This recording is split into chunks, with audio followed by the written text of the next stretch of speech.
East में कूटनीतिक प्रयासों और ओमान में हुई हालिया वार्ताओं के बावजूद ईरान और अमेरिका के बीच सैन्य तनाव कम होने का नाम नहीं ले रहा है।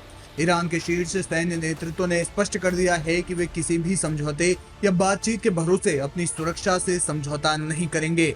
रविवार को एक सैन्य कार्यक्रम आयोजित किया गया था और इस आयोजन की एक उच्च स्तरीय बैठक में ईरान के सैन्य कमांडरों ने अपनी युद्ध क्षमता और तकनीकी आत्मनिर्भरता का प्रदर्शन करते हुए अमेरिका और उसके सहयोगियों को कड़ी चेतावनी जारी की। बैठक को संबोधित करते हुए सशस्त्र बलों के चीफ ऑफ स्टाफ और मेजर जनरल अमीर हतामी ने कहा कि ओमान वार्ता के बावजूद क्षेत्र में स्थिति अभी भी संवेदनशील बनी हुई है।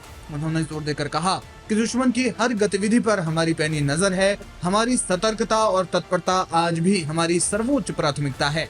हतामी ने ईरान की वायुसेना के गौरवशाली इतिहास का जिक्र करते हुए कहा कि 12 दिनों के थोपे गए युद्ध के दौरान ईरान ने न केवल अपने मिशनों को साहस के साथ पूरा किया बल्कि दुश्मन को घुटने टेकने और युद्ध विराम की गुहार लगाने पर मजबूर कर दिया। उन्होंने अमेरिका को चेतावनी देते हुए कहा कि क्षेत्र में अमेरिकी युद्धपोतों की मौजूदगी ईरान के लिए कोई नई बात नहीं है और इस्लामी क्रांति के बाद से ऐसी धमकियों का ईरान ने हमेशा से डटकर सामना किया है।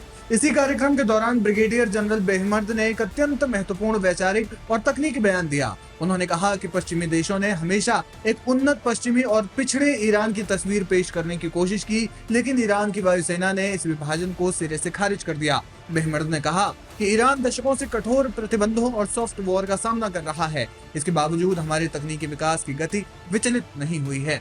उनका संकेत स्पष्ट था कि ईरान ने विदेशी पुर्जों और तकनीक पर निर्भर रहने के बजाय अपनी स्वदेशी क्षमताओं को इतना विकसित कर लिया है कि वो आधुनिक युग के किसी भी हाइब्रिड वॉरफेयर का सामना कर सकें। जानकार मानते हैं कि ईरान की ये आक्रामक बयानबाजी एक सोची समझी रणनीति का हिस्सा है। जहां एक ओर ओमान के जरिए कूटनीतिक रास्ते खुल गए हैं तो वहीं दूसरी ओर ईरान ये संदेश देना चाहता है कि उसकी सक्रिय रक्षात्मक रणनीति किसी भी कमजोरी का परिणाम नहीं है। हतामी का ये बयान कि किसी भी नई गलती का खामियाजा दुश्मन को भुगतना होगा सीधे तौर पर खाड़ी क्षेत्र में अमेरिकी सैन्य गतिविधियों को लक्षित करता है। ईरान के इस रुख से खाड़ी देशों में चिंता बढ़ सकती है। ओमान वार्ता से उम्मीद थी कि शायद परमाणु मुद्दे या प्रतिबंधों में ढील पर कोई सहमति बनेगी, लेकिन ईरानी जनरलों के तीखे तेवर बताते हैं कि जमीनी हकीकत अभी भी संघर्ष की ओर इशारा कर रही है। अमेरिका द्वारा युद्धपोतों की तैनाती और ईरान द्वारा अंतिम चेतावनी के लहजे में बात करना इस बात का प्रमाण है कि कूटनीतिक मेज पर होने वाली चर्चाएं अभी भी सैन्य शक्ति के साये में हो रही है। फिलहाल देखना ये होगा कि ईरान और अमेरिका के बीच का जो तनाव है वो किस ओर रुख करता है।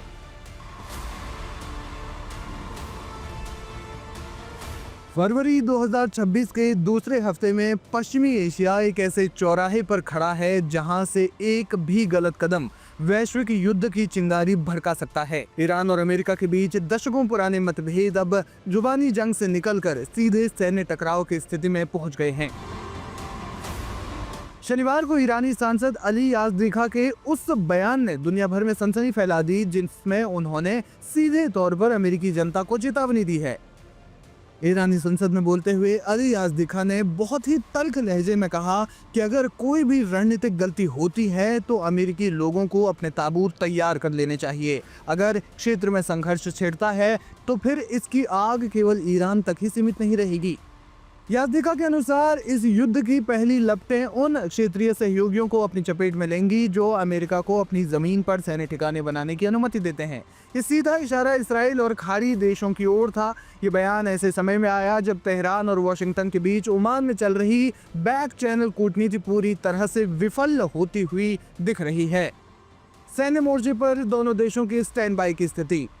जमीनी हकीकत यह है कि दोनों देशों की सेनाएं इस समय हाई अलर्ट पर है। अमेरिकी पेंटागन ने हाल ही में हिंद महासागर और भूमध्य सागर में अपनी नौसैनिक गश्त बढ़ा दी है। अमेरिकी राष्ट्रपति के कड़े रुख के बाद खाड़ी क्षेत्र में विमान वाहक पोतों की तैनाती को ईरान ने अपनी संप्रभुता के लिए खतरा बताया है। दूसरी ओर ईरान ने अपनी बैलिस्टिक मिसाइल यूनिट्स को रेडी टू फायर मोड पर डाल दिया है। ईरान के रेवोल्यूशनरी गार्ड्स ने संकेत दिया है कि होर्मुज जलमध्य जहां से दुनिया का 20% तेल गुजरता है उनकी सीधी जद में है।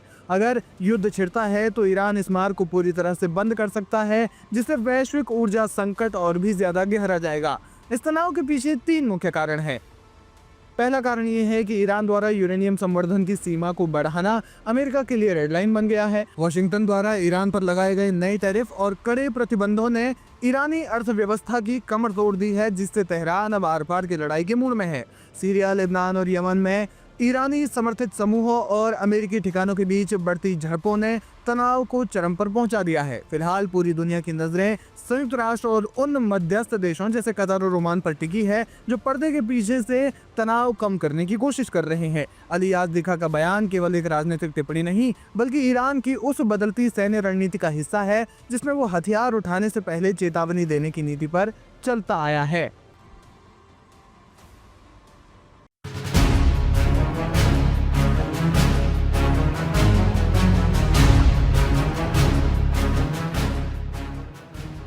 ईरान के परमाणु कार्यक्रम को लेकर अमेरिका और ईरान के बीच ओमान की राजधानी मस्कट में अप्रत्यक्ष बातचीत खत्म होने के कुछ ही पलों बाद अमेरिका ने ईरान के खिलाफ नए तेल प्रतिबंधों का ऐलान कर दिया है।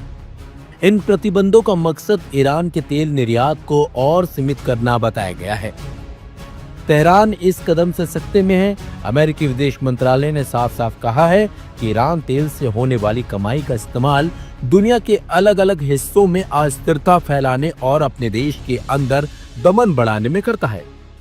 अमेरिकी विदेश मंत्रालय के प्रवक्ता टॉमी पिगॉट ने कहा कि राष्ट्रपति डोनाल्ड ट्रंप ईरान के अवैध तेल और पेट्रोकेमिकल निर्यात को रोकने के लिए अपनी अधिकतम दबाव की नीति पर पूरी तरह से कायम है।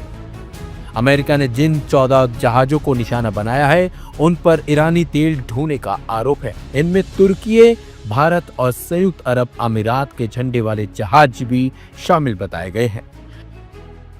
इसके अलावा अमेरिका ने 15 कंपनियों और 2 व्यक्तियों पर भी पूरी तरह से प्रतिबंध लगाने की घोषणा कर दी है। इन जहाजों और संस्थाओं से जुड़ा कोई भी लेन देन अब अमेरिकी दायरे में अवैध माना जाएगा।